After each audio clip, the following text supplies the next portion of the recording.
I'm Gavin Murray. I'm Ryder Garino. Hello, I'm Mrs. Minutolo. My name is Nathaniel Camacho. Hello, I'm Miss Fleming.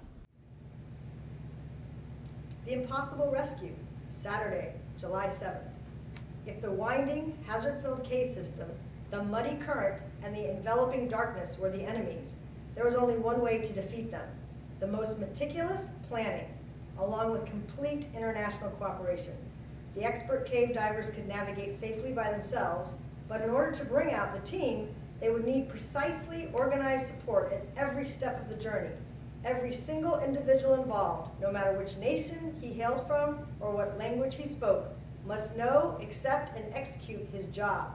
The only way to obtain that total agreement and total communication was through the open exchange of ideas. Major Hodges and his team developed one plan, the Thai military another. The groups consulted, adjusted, developed a joint vision. The British divers, and now an Australian team, were invited in. Even though they were a civilian voluntary rescue group, the Chinese from Beijing, the Peaceland Foundation, felt welcomed, included, and treated as equals. As one told a Chinese reporter, they took care of our emotions and took the initiative to ask the Chinese team's opinions when formulating the plan. They actively praised our team for being excellent. This attentive care did not mean everyone agreed from the beginning, only that everyone felt seen, appreciated, and heard. A map was needed. The planners must have a guide in order to give everyone their assignments. They could rely only on a 30-year-old French survey. Stanton used that to sketch out a simplified diagram of the cave system on a whiteboard. The first 4 chambers were defined in the survey, so he then made up chambers 5, 6, and 7 to space out the journey, and that served as everyone's guide. Dr. Martin Ellis tried a different approach, which did not end up being utilized. Dr. Ellis, an authority on Thai caves who had explored the Tham Luang system with Unsworth and Harper, sent further information and a team of geographers from the Thai Department of Mineral Resources. They complied a 2D and then a 3D model of the cave. Given the map and using the whiteboard, team leaders drew diagrams of the cave system and mapped out who would need to be where with which resources. At every step, planning needed to be duplicate. Who would do what if the rescue was going well? Could there be a backup in case of failure or emergency? Between the sandy spot where now 17 people were gathered and the cave entrance, planners identified 9 stations or chambers which were above water and could house rescuers. Chamber 3 would continue to be the supply point. Old-fashioned walkie-talkies allowed some communication through those first 3 chambers. The Thai set up a wireless node as well, which Americans thought was unnecessary, until people began finding that WhatsApp was especially useful.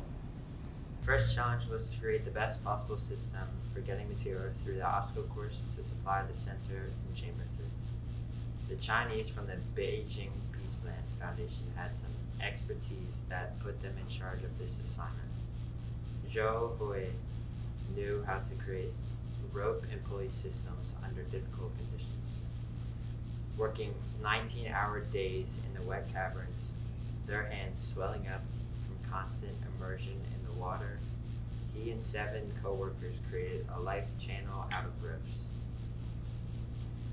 The sequence of overhanging ropes guided through pulleys allowed workers to clip on gas canisters and other supplies and haul them into Chamber 3, rather than wrangling them up and down over obstacles and through narrow passages by hand.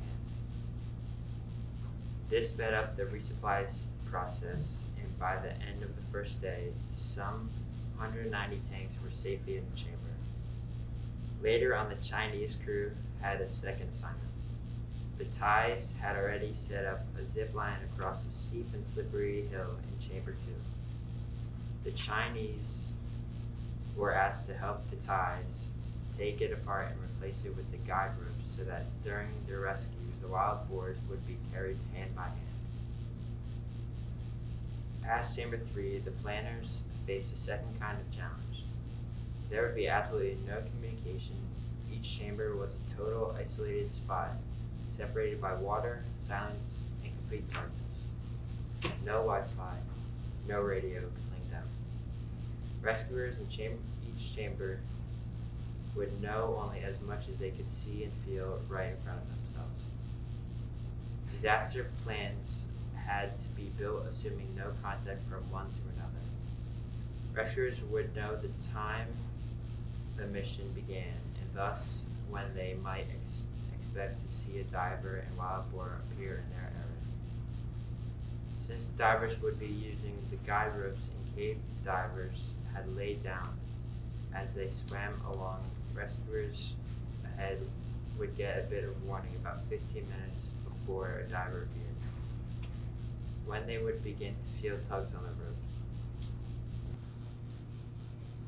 The 9 chambers would be divided up among the teams so that rescuers would work with colleagues and associates they could get to know. Workers in each chamber would weigh, consider, and vision their special task.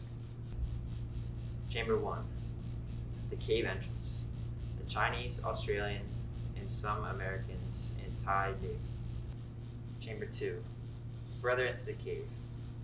Thai SEALs and U.S. soldiers, though the Spanish diver Fernando Regal was there as well.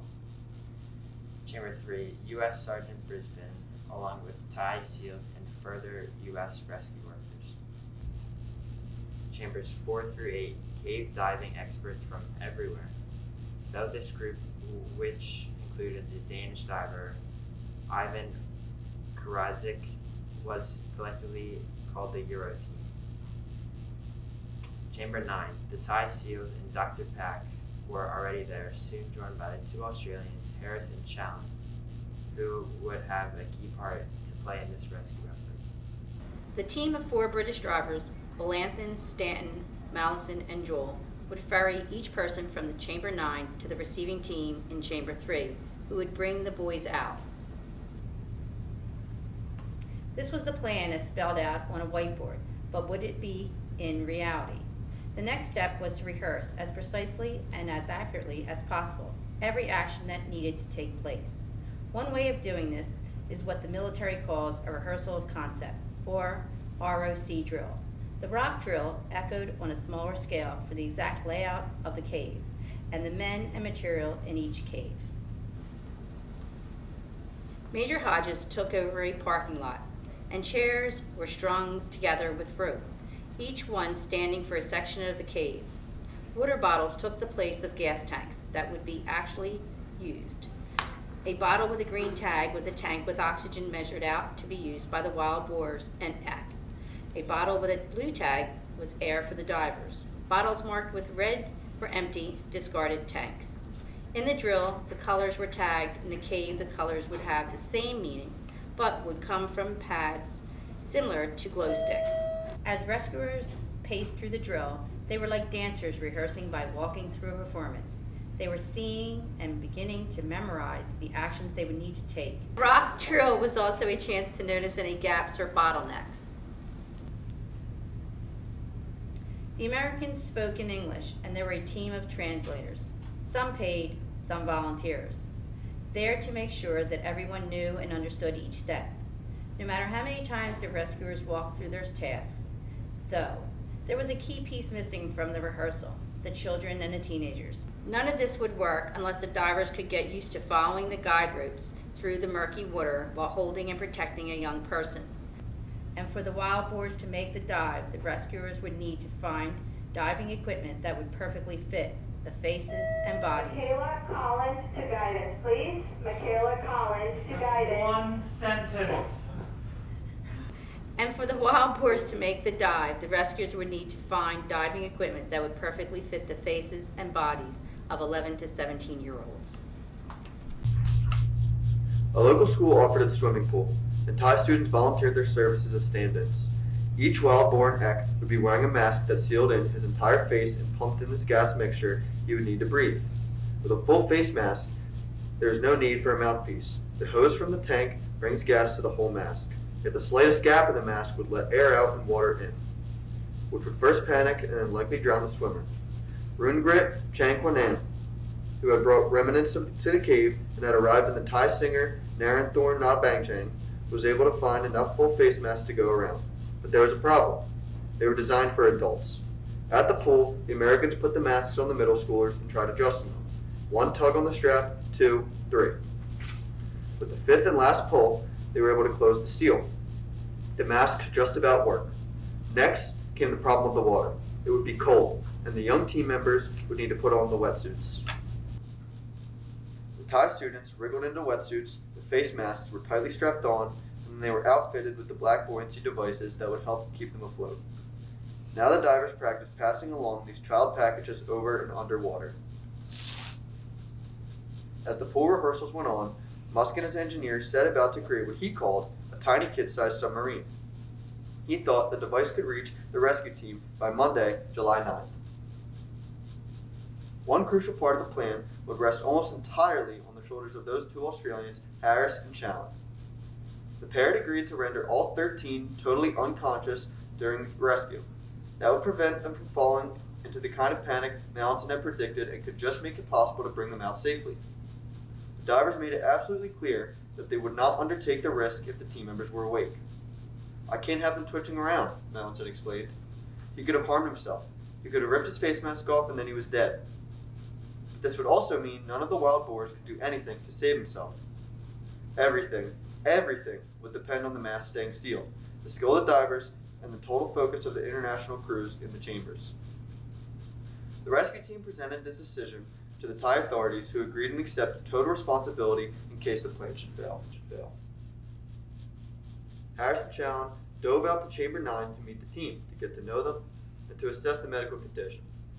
Challen, a hardy, tanned Australian, thought the team was doing well, though he heard the beginnings of coughs and chest infections in the 2 of them, and he was struck by how small some of the younger players were. Harris had an important message to share. He needed everyone to know that if each one of the wild boars in Eck agreed, he would administer the sedative that would put them to sleep for the entire 3-hour journey. Stanton was especially concerned about the smallest boys. Would they be up to the journey?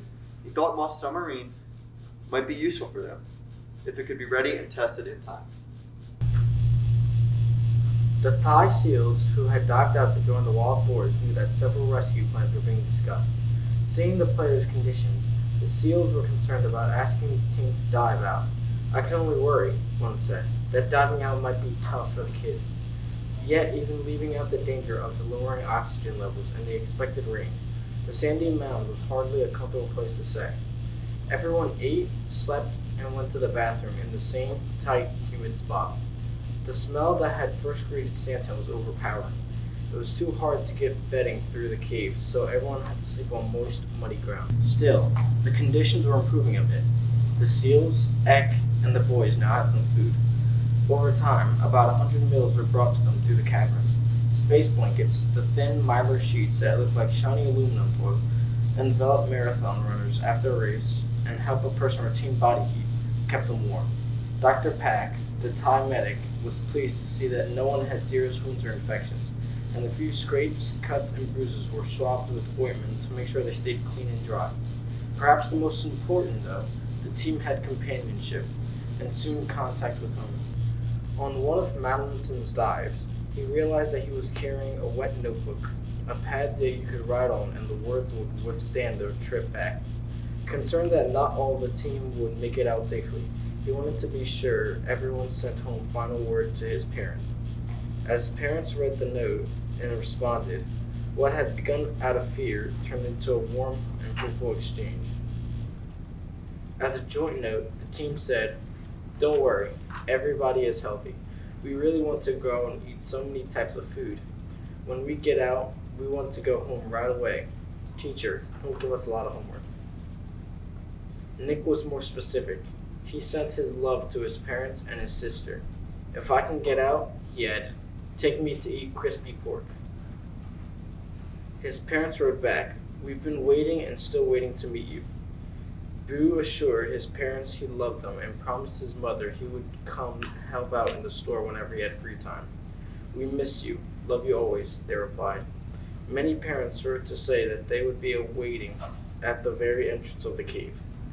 Eck wrote that the boys were doing well and were getting good care, and that he would do everything for them, and he apologized for having them put the team in danger. The Team Eck and the SEALs were bonding. The British divers arrived on their runs, carrying the same wetsuits, masks, and buoyancy jackets that the Thai students had tried on in a swimming pool.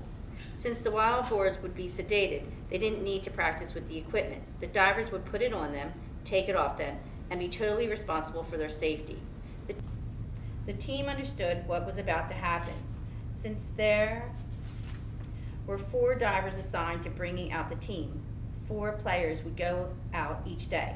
The team discussed the order, who should go when. They might have chosen by age, or, as in Chile Mine Rescue, sent the strongest first, since there is the best shape would be most able to withstand any initial problems. But instead, one story has it, with a kind of delightful optimism, they decided that the wild boars should leave in order of how far they would have to travel once they got out, as if there was a dip in a friendly pool, followed by a quick trip home. Some of the wild boars actually asked to remain and go last. They so enjoy spending time with Bay Thai on their sandy home. The Thai SEALs had a different understanding of the selection process. They were only certain that the mask they had would form a perfect seal on the faces of the bigger team members. The smallest wild boars would not leave until the right equipment for them arrived. Harrison Chunlin joined the wild boars Eck and the SEAL team to assess the team and to prepare the way for the final journey.